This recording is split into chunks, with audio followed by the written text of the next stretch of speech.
headlines today, from BP buying a renewables company to Continental Resources founder Harold Hamm trying to take his company private. But there's also something happening that's not getting much attention, which is the real possibility of some diesel fuel shortages in the Northeast this winter. That would be a big deal. Joining us now is Tom Closey. He is co-founder of Oil Price Information Services. Tom, I was following some of your research last week, and we talked so much about Europe and their problems. It feels like the Northeast, New England in particular, kind of on the razor's edge here. We are on the razor's edge, and the reality is we've been moving closer to that in the last few years. A lot of the big storage terminals, places that would have 1 million barrels of diesel or heating oil, have been shut down or they've been repurposed to sort of, general warehouses and so forth. So we have a just-in-time inventory situation. And with Europe, really the big kind of question about what's going to happen between now and December 5th, we're not sure if we're going to have enough.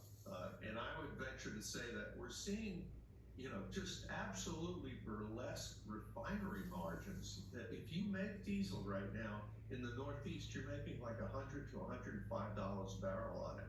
So it's in short supply. It's even in short supply in the Midwest. And God knows what $5 diesel costs for farmers are going to translate to in ag products. And you got a Mississippi River that is very low in the northern part of the river, which, by the way, is a heavy traffic area for diesel fuel barges. We've seen them coming, if that gets cut off as well. It could be an artificial shutdown. What would happen, Tom, if we get this? I mean, how long, if it's just a day or a couple of days, would it be that big of a deal? I think it would be a big deal. I think it'll be a big deal for the heating oil business. People forget that there's a lot of folks in the Northeast that still use heating oil as opposed to natural gas or propane. And if you get a cluster of degree days, somewhere between, let's say, Thanksgiving and Valentine's Day, you're going to have a problem under normal circumstances. But you look at some of these markets, New England and the Middle Atlantic, they're running on inventories not seen in the last 40 years. And 40 years ago was the last time we saw global inventories this low, and we've added 3.6 million or billion people in that time. So it's pretty daunting. My suggestion is we may get through this next month, and then we get some refineries in the Northeast returning, along with some other places. But winter is going to be very, very scary. It will be scary, and there's a lot of talk about possible export restrictions, Tom, in the United States, kind of going around. Some very prominent members of Congress have talked about limiting our ability to export either refined product and or crude oil around the world. And it sounds easy, right? Oh, that's a great idea. We need it here, forget about it.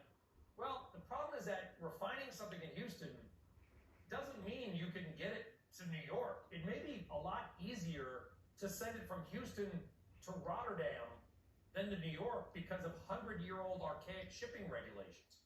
Yeah, and I think the Jones Act is as close to sort of something that's unassailable for politicians as could be. That's the act that allows you to ship in non-American tankers from ports to port. Again, I think it's a problem. We may get a mild winter, and that may solve our problems, but we're going to be dealing with this from the winters now on. This is not an energy transition that ends its crisis in the winter of 2022 or 23. It's going to prevail for a number of years. And on the export ban, the refiners will say, again, that it will hurt their overall production because they export some cats and dogs in terms of oil products that we don't use here, and that helps them maintain high runs. Yeah, you're bringing up such an important point.